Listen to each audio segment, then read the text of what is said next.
നമസ്തേ, ഉച്ചവാർത്തയിലേക്ക് സ്വാഗതം. ആദ്യ പ്രധാന വാർത്തകൾ. ഹേമ കമ്മിറ്റി റിപ്പോർട്ടിൽ പ്രത്യേക ബെഞ്ച് രൂപീകരിച്ച് ഹൈക്കോടതി. കേസുകൾ പരിഗണിക്കുക വനിതാ ജഡ്ജി ഉൾപ്പെടുന്ന ബെഞ്ച്. കോടതി കേസ് പരിഗണിക്കുമ്പോൾ നിലപാട് അറിയിക്കുമെന്ന് വനിതാ കമ്മീഷൻ.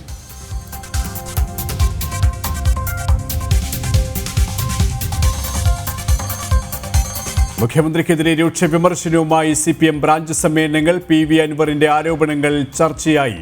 പോലീസിനെ നിയന്ത്രിച്ചില്ലെങ്കിൽ സർക്കാരിന്റെ പ്രതിച്ഛായ നഷ്ടമാകുമെന്ന വിമർശനം. വിഭാഗീയത തുടർന്ന് പാർട്ടി ശക്തി കേന്ദ്രങ്ങളായ മൊറാഴയിലടക്കം ബ്രാഞ്ച് സമ്മേളനങ്ങൾ മുടങ്ങി.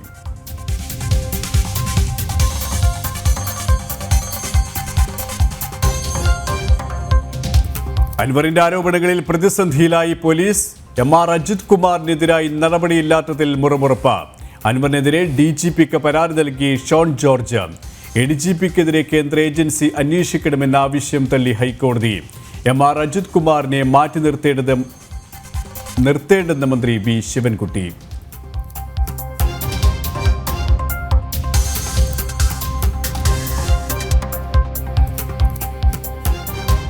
മുകേഷിനും ഇടവേള ബാബുവിനും നിർണായകം. ബലാത്സംഗ കേസിലെ മുൻകൂർ ജാമ്യാപേക്ഷയിൽ വിധി അല്പസമയത്തിനകം.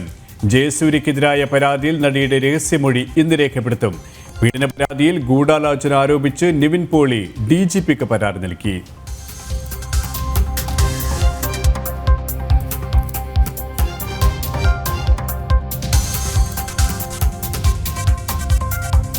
പ്രധാനമന്ത്രിക്ക് സിംഗപ്പൂർ പാർലമെന്റിൽ ഔദ്യോഗിക സ്വീകരണം. സിംഗപ്പൂർ പ്രധാനമന്ത്രിയുമായും പ്രസിഡന്റുമായും കൂടിക്കാഴ്ച നടത്തി.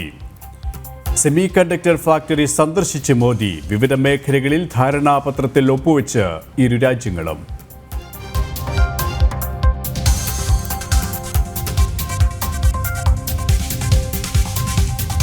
ഇടുക്കി ചൊക്രമുടി ഭൂമി കയ്യേറ്റത്തിൽ CPI നേതാവിന്റെ ഇടപെടലിന് കൂടുതൽ തെളിവുകൾ. സ്ഥലത്തിന്റെ രേഖകൾ ജനം TVക്ക്. MR രാമകൃഷ്ണൻ കൈമാറിയത് 12 ഏക്കർ പട്ടയമില്ലാത്ത ഭൂമി. ജനം ബ്രേക്കിംഗ്.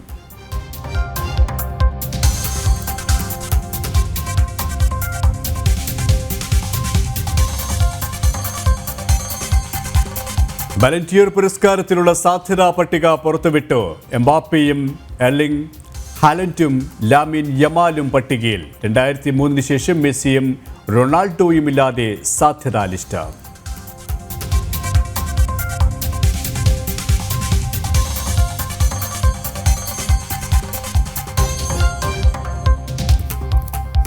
വിശദമായ വാർത്തയിലേക്ക്. ഹേമ കമ്മിറ്റി റിപ്പോർട്ടുമായി ബന്ധപ്പെട്ട കേസുകൾ പരിഗണിക്കുന്നതിനായി പ്രത്യേക ബെഞ്ച് രൂപീകരിക്കുമെന്ന് ഹൈക്കോടതി. ബെഞ്ചിൽ വനിതാ ജഡ്ജിയും ഉണ്ടാകും. വിശദാംശങ്ങളുമായി കൊച്ചിയിൽ നിന്നും രേഷ്മ ബാബു ചേരുകയാണ്. രേഷ്മ, ആരോപണങ്ങൾ പരിശോധിക്കാനും പരിഗണിക്കാനുമാണ് പുതിയ ബെഞ്ച് രൂപീകരിച്ചിരിക്കുന്നത് ഹൈക്കോടതി ഇതുമായി ബന്ധപ്പെട്ട് എന്തൊക്കെ കാര്യങ്ങളാണ് വ്യക്തമാക്കിയത്?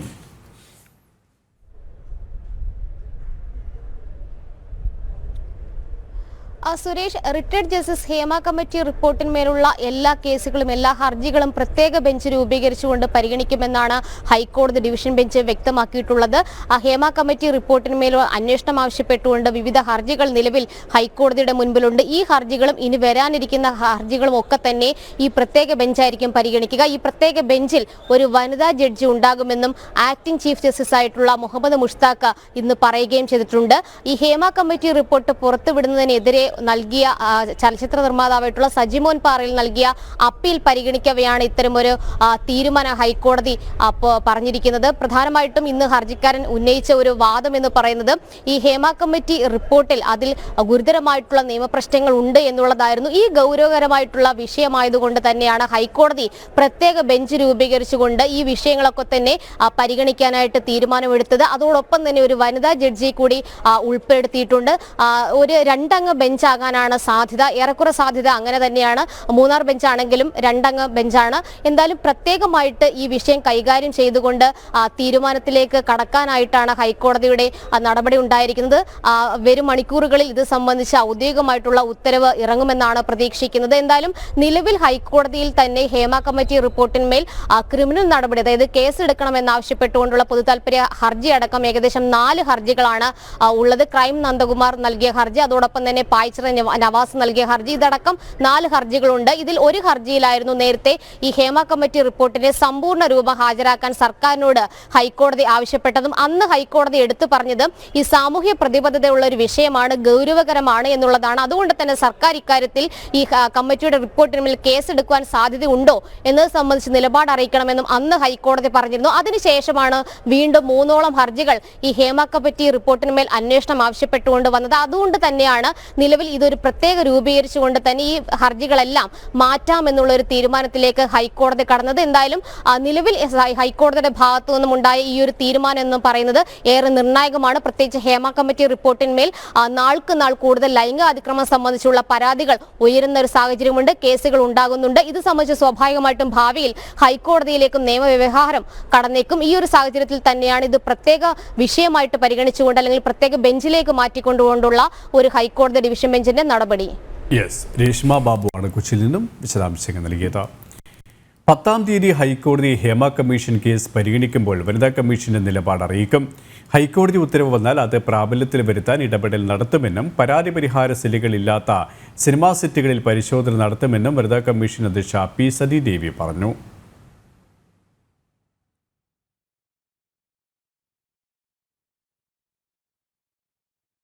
ബലാത്സംഗ കേസിൽ Mukesh, Idavela Babu, advocate V S Chandrasekharan എന്നിവരുടെ മുൻകൂർ ജാമ്യാപേക്ഷകളിൽ ഉത്തരവ് അല്പസമയത്തിനകം. എറണാകുളം പ്രിൻസിപ്പൽ സെഷൻസ് കോടതിയാണ് ഹർജികളിൽ ഉത്തരവ് പറയുക.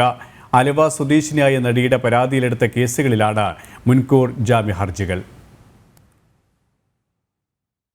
ബലാത്സംഗ കേസിൽ മുൻകൂർ ജാമ്യം ആവശ്യപ്പെട്ട് Mukesh, Idavela Babu, advocate V S Chandrasekharan എന്നിവർ നൽകിയ ഹർജികളിൽ എറണാകുളം പ്രിൻസിപ്പൽ സെഷൻസ് കോടതിയാണ് ഉത്തരവിടുക. ആലുവ സ്വദേശിനിയായ നടിയുടെ പരാതിയിലെടുത്ത വിവിധ കേസുകളിലാണ് മുൻകൂർ ജാമ്യ ഹർജികളെല്ലാം. അടച്ചിട്ട കോടതി മുറിയിലായിരുന്നു മുകേഷിന്റെ മുൻകൂർ ജാമ്യ ഹർജിയിലെ വാദം. ബലാത്സംഗ ആരോപണമാണ് മുകേഷിനെതിരെ ഉയർന്നിരിക്കുന്നത്. കൃത്യമായ അന്വേഷണം വേണം, അതിനാൽ മുൻകൂർ ജാമ്യം നൽകരുതെന്നും കസ്റ്റഡിയിലെടുത്തുള്ള ചോദ്യം ചെയ്യൽ അനിവാര്യമെന്നും പോലീസ് സെഷൻസ് കോടതിയെ അറിയിച്ചിരുന്നു. എന്നാൽ പരാതിക്കാരിയുടെ ആരോപണങ്ങൾ അടിസ്ഥാനരഹിതമെന്നാണ് മുകേഷിന്റെ വാദം. പരാതിക്കാരിക്കെതിരായ തെളിവുകൾ മുദ്രവെച്ച കവറിൽ മുകേഷ് കോടതിക്ക് കൈമാറിയിട്ടുണ്ട്. കലണ്ടർ സിനിമയുടെ ചിത്രീകരണ കാലത്ത് മുകേഷ് കടന്നുപിടിച്ചെന്നായിരുന്നു ആലുവ സ്വദേശിനിയായ നടിയുടെ പരാതി. സമാനമായ ലൈംഗികാതിക്രമ പരാതിയാണ് ഇടവേള ബാബു ഉൾപ്പെടെയുള്ളവർക്കെതിരെ ഉയർന്നിട്ടുള്ളത്. സ്റ്റേഷൻ ജാമ്യം ലഭിക്കാവുന്ന വകുപ്പായതിനാൽ ഇതേ പരാതിയിലെടുത്ത കേസിൽ മണിയൻപിള്ള രാജുവിന്റെ മുൻകൂർ ജാമ്യാപേക്ഷ കോടതി കഴിഞ്ഞ ദിവസം തീർപ്പാക്കിയിരുന്നു. ജനം, കൊച്ചി.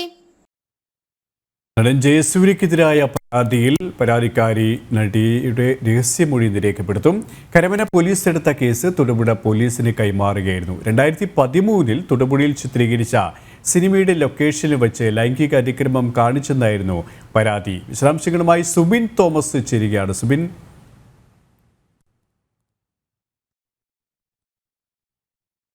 നടൻ ജയസൂര്യക്കെതിരായ പരാതിയിലാണ് പരാതിക്കാരിയായ നടിയുടെ രഹസ്യമൊഴി ഇന്ന് രേഖപ്പെടുത്തുക.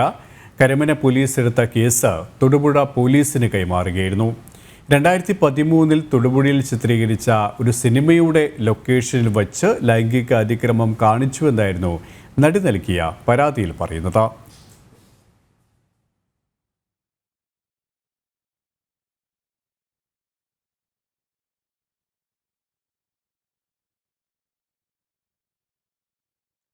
ചലച്ചിത്ര അക്കാദമിയുടെ ചെയർമാൻ സ്ഥാനത്തേക്ക് വനിതകൾ വരുന്നത് സ്വാഗതം ചെയ്യുന്നുവെന്ന് പ്രേംകുമാർ. മലയാള സിനിമയിൽ കൂടുതൽ സ്ത്രീ സാന്നിധ്യം ഉറപ്പുവരുത്തും. കൂടുതൽ സ്ത്രീകൾ കടന്നുവരുന്നതിലൂടെ സ്ത്രീ സൗഹൃദ ഇടമായി മാറും. ഫിലിം കോൺക്ലേവ് സമവായത്തോടെ നടത്തണമെന്നും പ്രേംകുമാർ പറഞ്ഞു. ചലച്ചിത്ര അക്കാദമി ചെയർമാൻ സ്ഥാനം ഏറ്റെടുത്ത ശേഷം സംസാരിക്കുകയായിരുന്നു അദ്ദേഹം.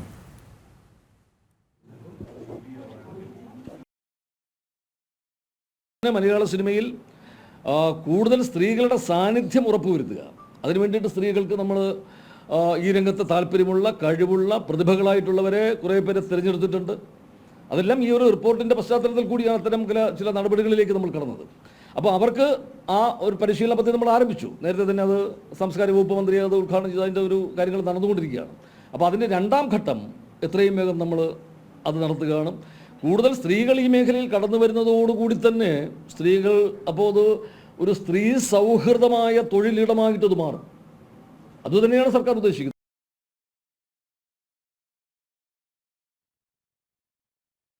CPM ബ്രാഞ്ച് സമ്മേളനങ്ങളിൽ PV അൻവർ ഉയർത്തിയ ആരോപണങ്ങൾ ചർച്ചയാക്കിയ പ്രതിനിധികൾ ആരോപണങ്ങളുടെ നിജസ്ഥിതി അറിയണമെന്ന് സമ്മേളനത്തിലെത്തിയ നേതാക്കളോട് പ്രതിനിധികൾ ആവശ്യപ്പെട്ടു. CPI സംസ്ഥാന കൗൺസിൽ യോഗത്തിലും ഇതേ ആരോപണങ്ങളാണ് പ്രധാന ചർച്ചാ വിഷയം. CPMന്റെ പാർട്ടി സമ്മേളനങ്ങൾ നടക്കുന്ന സമയത്തു തന്നെ PV അൻവർ ആഭ്യന്തര വകുപ്പിനും മുഖ്യമന്ത്രിയുടെ പൊളിറ്റിക്കൽ സെക്രട്ടറിക്കുമെതിരെ ഉയർത്തിയ ആരോപണങ്ങൾ ബ്രാഞ്ച് സമ്മേളനങ്ങളിൽ പ്രധാന ചർച്ചയാവുകയാണ്. അൻവറിന്റെ ആരോപണങ്ങളുടെ നിജസ്ഥിതി അറിയണമെന്ന സമ്മേളന പ്രതിനിധികൾ സമ്മേളനത്തിനെത്തിയ നേതാക്കളോട് ആവശ്യപ്പെടുകയാണ്. ആഭ്യന്തര വകുപ്പിനെ പറ്റിയും പോലീസിനെ പറ്റിയും നേരത്തെ പല ജില്ലകളിലും പാർട്ടി നേതാക്കൾക്ക് വിമർശനമുണ്ടായിരുന്നു. ഈ സാഹചര്യത്തിലാണ് അൻവറിന്റെ ആരോപണം കൂടി. ക്രമസമാധാന ചുമതലയുള്ള ADGP MR അജിത്കുമാറിനെതിരെയും പൊളിറ്റിക്കൽ സെക്രട്ടറിക്കുമെതിരെ അൻവർ നടത്തിയ പരാമർശത്തെ മറ്റു ചില MLA മാർ കൂടി പിന്തുണച്ചതോടുകൂടിയാണ് ബ്രാഞ്ച് സമ്മേളനങ്ങളിൽ ഇത് കൂടുതൽ ചർച്ചാ വിഷയമായത്.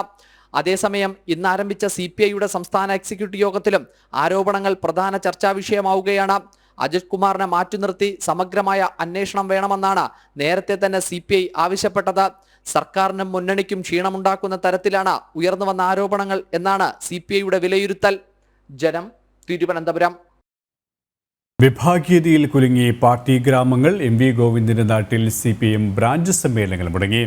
മൊറാഴ 5-ാം പീടിക ബ്രാഞ്ച് സമ്മേളനമാണ് മുടങ്ങിയത്. അങ്കണവാടി ജീവനക്കാരെ സ്ഥലം മാറ്റിയതിലെ നേതൃത്വവുമായുള്ള തർക്കമാണ് സമ്മേളനം നിർത്തിവെക്കാൻ ഇടവരുത്തിയത്.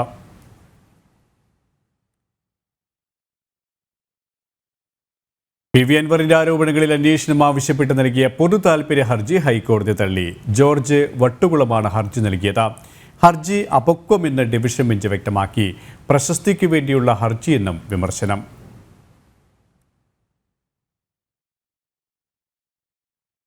PV അൻവറിന്റെ ആരോപണങ്ങൾക്ക് പിന്നാലെ അസാധാരണ പ്രതിസന്ധിയിൽ പോലീസ്. ക്രമസമാധാന ചുമതലയുള്ള ADGPക്കെതിരെ ഗുരുതര ആരോപണങ്ങൾ ഉണ്ടായിട്ടും മാറ്റി നിർത്താത്തത് താഴെത്തലത്തിൽ നടപ്പാക്കേണ്ടി വരും.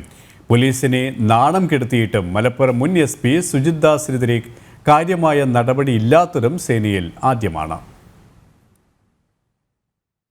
അമിത ജോലിഭാരവും രാഷ്ട്രീയ ഇടപെടലുകളും കാരണം സമാനതകളില്ലാത്ത പ്രതിസന്ധിയിലൂടെയാണ് കഴിഞ്ഞ 3 വർഷമായി പോലീസ് സേന കടന്നുപോകുന്നത്.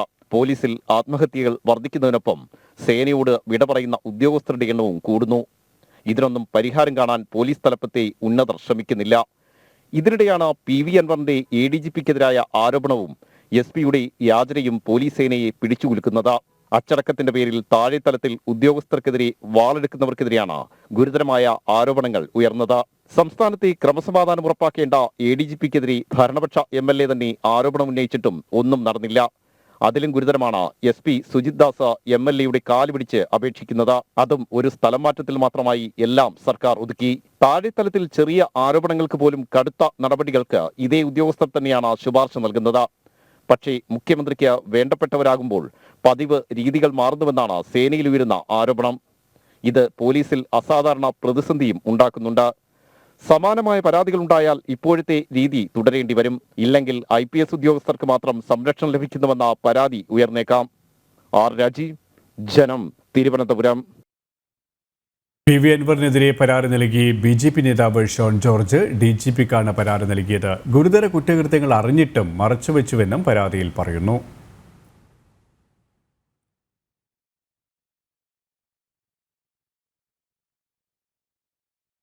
ADGPയെ മാറ്റി നിർത്തി അന്വേഷണം വേണമെന്നത് അൻവറിന്റെ മാത്രം ആവശ്യമെന്ന് മന്ത്രി V. ശിവൻകുട്ടി.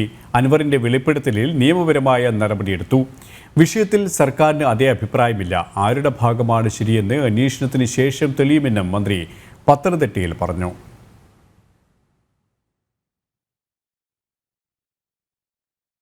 PV അൻവർ ഉന്നയിച്ച ആരോപണങ്ങളെക്കുറിച്ചുള്ള ചോദ്യങ്ങളിൽ ഒഴിഞ്ഞുമാറി മന്ത്രി MP രാജേഷ്. സർക്കാർ സ്വീകരിക്കേണ്ട കാര്യങ്ങൾ മുഖ്യമന്ത്രി സ്വീകരിച്ചിട്ടുണ്ട്. പറയാനുള്ള കാര്യങ്ങൾ മുഖ്യമന്ത്രിയും പാർട്ടി സെക്രട്ടറിയും പറഞ്ഞിട്ടുണ്ട്.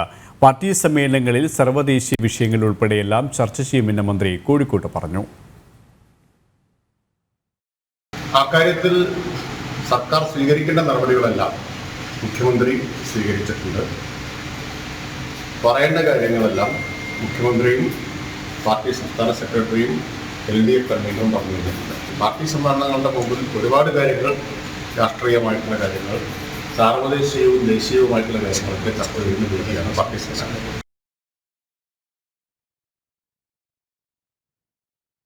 ഇളമനസ്സാക്ഷിയെ ഞെട്ടിക്കുന്ന വിവരങ്ങളാണ് പുറത്തുവരുന്നതെന്ന് മുസ്ലിം ലീഗ് നേതാവ് KM ഷാജി. PV അൻവറിന് വിശ്വാസ്യതയില്ലെങ്കിലും അയാൾ പറഞ്ഞതിനെ ഗൗരവം കുറിച്ച് കാണാൻ കഴിയില്ല. വളരെ ഗുരുതരമായ പ്രശ്നങ്ങളാണ് അൻവർ ഉന്നയിച്ചതെന്നും അദ്ദേഹം കോഴിക്കോട്ട് പറഞ്ഞു. അൻവർ പറയുന്നത് അൻവറിന്റെ മാത്രം വിഷയമാണെങ്കിൽ അൻവറിന്റെ പാർക്ക് പൂട്ടിച്ചത് പറയാം, അൻവറിന്റെ പേരിൽ കേസെടുത്തത് പറയാം, അൻവറിന്റെ ബുദ്ധിമുട്ടുകളൊക്കെ പറയാം. പക്ഷെ അൻവർ പറഞ്ഞിരിക്കുന്നത് കൊലപാതകമാണ്.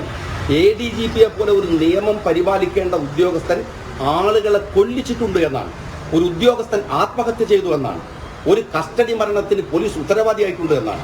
അങ്ങനെ ഒരു കേസ് എങ്ങനെയാണ് മുഖ്യമന്ത്രിയുടെയും പാർട്ടി സെക്രട്ടറിയുടെയും അൻവറിന്റെയും മാത്രം പ്രശ്നമാവുക എന്നുള്ളതാണ് എൻ്റെ ചോദ്യം. അൻവർ വിശ്വസിക്കാൻ പറ്റില്ല എന്നുള്ളതാണ്. അൻവർ പറഞ്ഞ കാര്യങ്ങൾ എല്ലാവർക്കും ബോധ്യമുള്ളതായതുകൊണ്ട് ആ വിഷയത്തെക്കുറിച്ച് സംസാരിക്കുന്നത്. ഞാൻ കരിമ്പുലിനെ കുറിച്ചല്ല പറയുന്നത്. കോഴിക്കോട് റിയൽ എസ്റ്റേറ്റ് വ്യവസായി മുഹമ്മദ് ആട്ടുവിന്റെ തിരോധാന കേസ് CBIക്ക് വിടാൻ തീരുമാനം. ബന്ധുക്കളുടെ ആവശ്യപ്രകാരം അന്വേഷണ സംഘം പോലീസ് മേധാവിക്ക് ശുപാർശ നൽകി. വിലവർദ്ധനവിനെ ന്യായീകരിച്ച മന്ത്രി GR അനിൽ മാർക്കറ്റ് വില അനുസരിച്ച് ചില ക്രമീകരണങ്ങളാണ് വരുത്തിയത്. വിലക്കയറ്റം പിടിച്ചു നിർത്താനുള്ള നടപടികൾ സ്വീകരിച്ചിട്ടുണ്ട്. 3 ഉൽപ്പന്നങ്ങൾക്ക് ചെറിയ വ്യത്യാസമാണ് വരുത്തിയതെന്നും മന്ത്രി തിരുവനന്തപുരത്ത് പ്രതികരിച്ചു. കാലാകാലങ്ങളിൽ മാർക്കറ്റിലെ വില നിയന്ത്രണമില്ലാതെ വരുമ്പോൾ ചില ക്രമീകരണങ്ങൾ വരുത്താൻ, കുറവ് വരുത്താനും കൂടുതൽ വരുത്താനും ആ സ്ഥാപനത്തിന് അവകാശമുണ്ട്. അതൊരു പൊതുമേഖലാ സ്ഥാപനമാണ്. പൊതുമേഖലാ സ്ഥാപനം ഉണ്ടായിരുന്നാൽ മാത്രമേ നമുക്ക് ജനങ്ങൾക്ക് ആശ്വാസം വരാൻ കഴിയും. ഇതാണ് ചെറിയ ക്രമീകരണങ്ങൾ മാത്രമാണ്. ആ കൂട്ടുകയും ചെയ്യുന്നുണ്ട്, കുറയ്ക്കുകയും ചെയ്തിട്ടുണ്ട്. 3 ഉൽപ്പന്നങ്ങൾക്ക് ഇപ്പം കുറച്ചു. 3 ഉൽപ്പന്നങ്ങൾക്ക്, അതായത് അരി 2 ഇനമാണ്, കുറുവയും അത് 2 ഒരേ റേറ്റാണ്. 3 ഉൽപ്പന്നങ്ങൾക്ക് ചെറിയ വ്യത്യാസം വരുത്തി. അതല്ലാതെ ടോട്ടൽ എടുത്തു നോക്കിയാൽ 400-ലധികം രൂപയുടെ ഡിഫറൻസ് ഈ 13 ഉൽപ്പന്നങ്ങളിൽ നിന്ന് മാത്രം ജനങ്ങൾക്ക് കിട്ടുകയാണ്. കോഴിക്കോട് കൊമ്മേരിയിലെ മഞ്ഞപ്പിത്ത വ്യാപനത്തിൽ ജലപരിശോധനാ ഫലം പുറത്തുവന്നു. ജലസ്രോതസ്സിൽ E. coli ബാക്ടീരിയയുടെ സാന്നിധ്യം കണ്ടെത്തി. കഴിഞ്ഞ ദിവസമാണ് വെള്ളത്തിന്റെ സാമ്പിൾ പരിശോധനയ്ക്ക് അയച്ചത്. കോർപ്പറേഷൻ ആരോഗ്യ വിഭാഗം അടിയന്തര യോഗം ചേർന്ന് സ്ഥിതിഗതികൾ വിലയിരുത്തി. കോർപ്പറേഷൻ പരിധിയിലെ കൊമ്മേരി വാർഡിലാണ് മഞ്ഞപ്പിത്തം പടർന്നു പിടിച്ചിരിക്കുന്നത്. 25 പേരാണ് രോഗം ബാധിച്ച് ആശുപത്രിയിൽ കഴിയുന്നത്. ഒരു കുട്ടിയുടെ നില ഗുരുതരമായി തുടരുകയാണ്. കുടിവെള്ളത്തിലൂടെയാണ് രോഗം പടർന്നതെന്ന് സംശയം ഉയർന്നിരുന്നു. ഈ സാഹചര്യത്തിലാണ് പ്രാദേശിക കുടിവെള്ള പദ്ധതിയിലെ വെള്ളത്തിന്റെ സാമ്പിൾ പരിശോധനയ്ക്ക് അയച്ചത്. എരവത്തകുന്ന്, അക്കനാരി മീത്തേൽ, ആമാട്ട് മീത്തേൽ, ചിറക്കാട് മീത്തേൽ, വഴക്കാട്ട് മീത്തേൽ തുടങ്ങിയ പ്രദേശങ്ങളിലാണ് രോഗം ആശങ്ക പടർത്തിയിരിക്കുന്നത്. കോർപ്പറേഷൻ ആരോഗ്യ വിഭാഗത്തിന്റെ നിർദ്ദേശപ്രകാരം ജലവിതരണം താൽക്കാലികമായി നിർത്തിവച്ചിരുന്നു. പദ്ധതിയിലേക്ക് വെള്ളമെടുക്കുന്ന ജലസ്രോതസ്സുകൾ ശുദ്ധീകരിക്കുന്നതിനുള്ള നടപടികളും പുരോഗമിക്കുകയാണ്. റിപ്പോർട്ട് പുറത്തുവന്ന സാഹചര്യത്തിൽ കോർപ്പറേഷൻ ആരോഗ്യ വിഭാഗം അടിയന്തര യോഗം വിളിച്ചു ചേർത്ത സ്ഥിതിഗതികൾ വിലയിരുത്തി. ജനം, കോഴിക്കോട്. അതീവ പരിസ്ഥിതി ലോല മേഖലയായി ഇടുക്കി ചൊക്രമുടിയിൽ കൈമാറ്റം ചെയ്തതിൽ CPI മുൻ ലോക്കൽ സെക്രട്ടറിയുടെ ഭൂമിയും. ചൊക്രമുടിയിലെ 12 ഏക്കർ പട്ടയമില്ലാത്ത സ്ഥലമാണ് CPI നേതാവായ MR രാമകൃഷ്ണൻ കൈമാറ്റം ചെയ്തത്. കൈവശ അവകാശ രേഖ ആധാരമാക്കിയായിരുന്നു കൈമാറ്റം. ജനം ബ്രേക്കിംഗ്.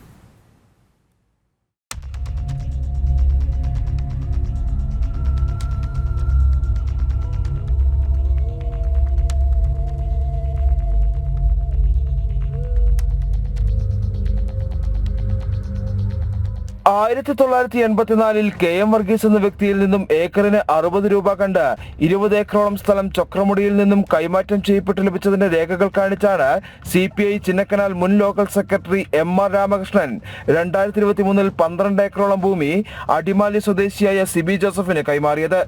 7 ലക്ഷം രൂപയ്ക്കായിരുന്നു കൈമാറ്റം. രേഖകളിൽ പുൽമേട് എന്ന് രേഖപ്പെടുത്തിയ പട്ടയമില്ലാത്ത സ്ഥലമാണിത്. റവന്യൂ പുറമ്പോക്കിൽപ്പെടുന്ന ഈ ഭൂമി MR രാമകൃഷ്ണന്റെ കൈവശ ഭൂമിയായത് എങ്ങനെയെന്നതിലാണ് ചോദ്യമുയരുന്നത്. 12 ഏക്കർ പട്ടയമില്ലാത്ത ഭൂമി കയ്യേറ്റമാണെന്നും കൈവശ രേഖയുണ്ടെങ്കിൽ അതിന്റെ ആധികാരികത പരിശോധിക്കേണ്ടതായി ഉണ്ടെന്നും റവന്യൂ അധികൃതർ വ്യക്തമാക്കി. ഇതോടെ ചൊക്രമുടി വലതിരകളിൽ CPI നേതാവ് നടത്തിയത് കയ്യേറ്റമാണെന്നും വ്യക്തമാകുന്നു. റവന്യൂ വകുപ്പ് മന്ത്രി പ്രഖ്യാപിച്ച അന്വേഷണത്തിൽ ചൊക്രമുടിയിലെ 14 ഏക്കറിന് പട്ടയം ലഭിച്ച സാഹചര്യങ്ങളും അനധികൃത നിർമ്മാണങ്ങൾക്കുമൊപ്പം കയ്യേറ്റവും അന്വേഷണ വിധേയമാക്കേണ്ടതായുണ്ട്. സിബി ജോസഫിന് റെഡ് സോണിൽ നിർമ്മാണ പ്രവർത്തനം നടത്താൻ NOC നൽകിയ റവന്യൂ വകുപ്പിന്റെ നടപടിയും വിവാദത്തിലാണ്. ജില്ലാ കളക്ടർ അധ്യക്ഷയായുള്ള അന്വേഷണ സംഘം ചൊക്രമുടിയിലെ അനധികൃത നിർമ്മാണങ്ങൾ സംബന്ധിച്ച് ഒരാഴ്ചയ്ക്കകം റവന്യൂ മന്ത്രിക്ക് റിപ്പോർട്ട് സമർപ്പിക്കും. ജനം, ഇടുക്കി. ഗവർണർ ആരിഫ് മുഹമ്മദ് ഖാനെ പ്രശംസിച്ച നിലപാട് ആവർത്തിച്ച് തിരുവഞ്ചൂർ രാധാകൃഷ്ണൻ MLA. ഗവർണറുടെ ഇടപെടൽ പലപ്പോഴും ജനങ്ങളെ സംബന്ധിച്ച് ഗുണകരമായിരുന്നു. ഗവർണർ തുടരണമെന്ന് ആഗ്രഹിക്കുന്ന ജനങ്ങൾ കേരളത്തിലുണ്ട്. തിരുവഞ്ചൂരിനെ വിമർശിച്ച് മന്ത്രി VN വാസവനും രംഗത്തെത്തി. കോട്ടയത്ത് കഴിഞ്ഞ ദിവസം ഗവർണർ ആരിഫ് മുഹമ്മദ് ഖാൻ പങ്കെടുത്ത ചടങ്ങിൽ വെച്ചാണ് അടുത്ത 5 വർഷം കൂടി കേരളത്തിന്റെ ഗവർണറായി തുടരാൻ സാധിക്കട്ടെ എന്ന് തിരുവഞ്ചൂർ രാധാകൃഷ്ണൻ ഗവർണർക്ക് ആശംസ നേർന്നത്. നമ്മുടെ പ്രിയപ്പെട്ട ഗവർണർ 5ാം വർഷം പൂർത്തിയാക്കി വീണ്ടും കേരള ജനതയ്ക്ക് മുമ്പിൽ ഒരു ഹെഡ് ഓഫ് സ്റ്റേറ്റ് എന്ന നിലയിൽ നിൽക്കാനിടയാകും എന്ന് ഞാൻ വിശ്വസിക്കുകയും ചെയ്യാം. ഇത് പിന്നീട് വിവാദമായെങ്കിലും തിരുവഞ്ചൂർ രാധാകൃഷ്ണൻ MLA നിലപാടിൽ ഉറച്ചു നിന്നു. ഗവർണർ ആരിഫ് മുഹമ്മദ് ഖാൻ മനസ്സിൽ നന്മയുള്ള വ്യക്തിയാണ്. ഗവർണർ തുടരണമെന്ന് ആഗ്രഹിക്കുന്ന ജനങ്ങൾ കേരളത്തിലുണ്ട്. ഒരു വര വരച്ചാൽ അവിടെ നിൽക്കുന്ന ആളല്ല ഗവർണർ എന്നും തിരുവഞ്ചൂർ പ്രതികരിച്ചു. പബ്ലിക് സ്പേസ് ഉള്ള ഒരു വ്യക്തിയാണ് ഈ ഗവർണർ. അതുകൊണ്ട് പൊതുകാര്യങ്ങളിൽ ഇദ്ദേഹത്തിന് എല്ലാ അഭിപ്രായങ്ങളും ഉണ്ട്. ആ അഭിപ്രായത്തിനോട് എല്ലാത്തിനോടും നമ്മൾ യോജിക്കണമെന്നില്ല. നമുക്ക് വിയോജിപ്പുള്ളതുണ്ടാകാം. വിയോജിപ്പ് പറഞ്ഞാലും അദ്ദേഹത്തിന് എതിർപ്പില്ല. അതാണ് പ്രധാനപ്പെട്ട കാര്യം. അതുകൊണ്ട് കൊടുക്കണോ വേണ്ടയോ എന്നുള്ളത് രാഷ്ട്രപതി തീരുമാനിക്കും. ഞങ്ങളെ സംബന്ധിച്ചിടത്തോളം ഞങ്ങൾ കാര്യത്തിൽ ഗവൺമെന്റിന്റെ കാര്യം രാഷ്ട്രപതി എടുക്കേണ്ട തീരുമാനം അത് അവിടെ നിന്ന് വരട്ടെ. നമ്മളെ സംബന്ധിച്ചിടത്തോളം മറ്റു കാര്യങ്ങൾ. എന്നാൽ തിരുവഞ്ചൂരിനെ വിമർശിച്ച് മന്ത്രി VN വാസവൻ രംഗത്തെത്തി. തിരുവഞ്ചൂരിന്റെ പരാമർശങ്ങൾ ജനങ്ങളുടെ ആഗ്രഹമല്ലെന്നും മറ്റു താല്പര്യങ്ങളുണ്ടെന്നുമാണ് വിമർശനം. അത് അദ്ദേഹത്തിന്റെ മാത്രം അഭിപ്രായം. ജനങ്ങളുടെ അഭിപ്രായവും ഗവൺമെന്റിന്റെ അഭിപ്രായമല്ല. അദ്ദേഹത്തിന്റെ അത്ര അഭിപ്രായം പറയാനുള്ള സ്വാതന്ത്ര്യമുണ്ട്. അതേ അഭിപ്രായം പറഞ്ഞു. ഇതിനപ്പുറത്ത് വേറൊരു കാര്യം കണ്ടില്ല. വിനായക ചതുർത്ഥി ആഘോഷങ്ങളുടെ ഭാഗമായി കോട്ടയം സൂര്യകാലടി മനയിൽ നടന്ന ചടങ്ങിൽ വെച്ചാണ് കേരളത്തിന്റെ ഗവർണർ പദവിയിൽ 5 വർഷം പൂർത്തിയാക്കിയ ആരിഫ് മുഹമ്മദ് ഖാനെ തിരുവഞ്ചൂർ രാധാകൃഷ്ണൻ ആശംസകൾ നേർന്നത്. ജനം, കോട്ടയം. ഇന്ത്യ സിംഗപ്പൂർ 2ാം വട്ടമേശ സമ്മേളനത്തിലെ ആധുനിക വ്യവസായ ധാരണകൾ യാഥാർത്ഥ്യമാക്കാനുള്ള നീക്കങ്ങളുമായി പ്രധാനമന്ത്രി നരേന്ദ്രമോദി. സിംഗപ്പൂർ സന്ദർശിക്കുന്ന പ്രധാനമന്ത്രി രാജ്യത്തെ പ്രശസ്ത സെമി കണ്ടക്ടർ വ്യവസായ സ്ഥാപനം സന്ദർശിച്ചു. സിംഗപ്പൂർ പ്രധാനമന്ത്രി ലോറൻസ് വോങ്ങിനൊപ്പമായിരുന്നു സന്ദർശനം. തന്ത്രപ്രധാനമായ നീക്കങ്ങളുമായാണ് പ്രധാനമന്ത്രി സിംഗപ്പൂർ സന്ദർശിക്കുന്നത്. ഭാരതത്തിന്റെ സെമി കണ്ടക്ടർ വ്യവസായ രംഗത്തെ സ്വപ്നങ്ങൾ യാഥാർത്ഥ്യമാക്കാനുള്ള നിരവധി ധാരണകൾ സന്ദർശനത്തിലുണ്ടാകും. സിംഗപ്പൂരിൽ എത്തിയ പ്രധാനമന്ത്രിയുടെ ആദ്യ പരിപാടികളിൽ ഒന്നായിരുന്നു സെമി കണ്ടക്ടർ വ്യവസായ സ്ഥാപന സന്ദർശനം. ഭാരതം വൻതോതിൽ സെമി കണ്ടക്ടർ വ്യവസായ രംഗത്ത് മുന്നേറാനിരിക്കുന്ന പശ്ചാത്തലത്തിൽ സന്ദർശനത്തിന് ഏറെ പ്രാധാന്യമുണ്ട്. സിംഗപ്പൂരിലെ സെമി കണ്ടക്ടർ ഫാക്ടറിയിൽ പരിശീലനം നേടുന്ന ഭാരതീയ വിദ്യാർത്ഥികളുമായി അദ്ദേഹം സംവദിച്ചു. സെമി കണ്ടക്ടർ വ്യവസായ രംഗത്തെ നായകസ്ഥാനത്തെത്തുക എന്ന ലക്ഷ്യമാണ് ഇന്ത്യക്കും സിംഗപ്പൂരിനുമുള്ളത്. ഭാരതത്തിൽ വൻതോതിൽ സെമി കണ്ടക്ടർ രംഗത്ത് വ്യവസായ നിക്ഷേപം നടക്കുന്നുമുണ്ട്. ഇരു രാജ്യങ്ങളും തമ്മിലുള്ള ഈ രംഗത്തെ സഹകരണം സംബന്ധിച്ച ധാരണകൾ പ്രധാനമന്ത്രിയുടെ സന്ദർശനത്തോടെ യാഥാർത്ഥ്യമാകും. സിംഗപ്പൂർ പ്രധാനമന്ത്രി Lawrence Wong, president Tharman Shanmugaratnam എന്നിവരുമായും പ്രധാനമന്ത്രി കൂടിക്കാഴ്ച നടത്തും. വാണിജ്യ സാംസ്കാരിക രംഗങ്ങളിലെ മികച്ച ധാരണകൾ പ്രധാനമന്ത്രിയുടെ സന്ദർശനത്തോടെ ഇരു രാജ്യങ്ങളും തമ്മിലുണ്ടാകുകയും ചെയ്യും. ഇന്റർനാഷണൽ ഡെസ്ക്, ജനം. ഹരിയാന നിയമസഭാ തെരഞ്ഞെടുപ്പിനെ തുടർന്ന് ഇന്ത്യ മുന്നണിയിൽ ഭിന്നത. AP കൂടുതൽ സീറ്റ് ആവശ്യപ്പെട്ടതാണ് ഭിന്നതയ്ക്ക് കാരണം. അതേസമയം BJP ആദ്യഘട്ട സ്ഥാനാർത്ഥി പട്ടിക ഇന്നലെ പുറത്തിറക്കിയിരുന്നു.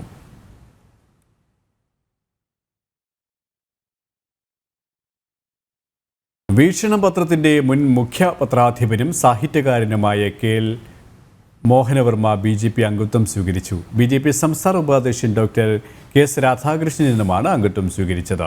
തന്റെ വികസന സ്വപ്നങ്ങൾ ഉൾക്കൊള്ളുന്നതാണ് പ്രധാനമന്ത്രി നരേന്ദ്രമോദിയുടെ വികസന കാഴ്ചപ്പാടുകളെന്നും അത് തനിക്ക് പ്രയോജനപ്പെടുത്താനാകുമെന്നും മോഹനവർമ്മ അഭിപ്രായപ്പെട്ടു. ലയണൽ മെസ്സിയും ക്രിസ്ത്യാനോ റൊണാൾഡോയും ഈ വർഷത്തെ ബാലന്റിയോർ അവാർഡിനുള്ള നോമിനികളുടെ പട്ടികയിൽ നിന്നും പുറത്തായി. 2003 ശേഷം ഇതാദ്യമായാണ് ഇരു താരങ്ങളെയും നാമനിർദ്ദേശം ചെയ്യപ്പെടാത്ത പട്ടിക പുറത്തുവിടുന്നത്. ഒക്ടോബർ 28 പ്രഖ്യാപിക്കുന്ന 30 കളിക്കാരുടെ പുരസ്കാര പട്ടികയിലാണ് 8 തവണ റെക്കോർഡ് ജേതാവായ മെസ്സിക്കും 5 ബാലന്റിയോർ നേടിയ റൊണാൾഡോയ്ക്കും ഇടം ലഭിക്കാത്തത്. അതേസമയം Vinicius junior, Jude Bellingham, Kylian Mbappe, Erling Haaland തുടങ്ങിയ സൂപ്പർ താരങ്ങൾ പട്ടികയിൽ ഇടം നേടി. വാർത്ത ഇവിടെ പൂർണ്ണമാവുകയാണ്. അടുത്ത വാർത്ത അല്പസമയത്തിനകം. നമസ്തേ.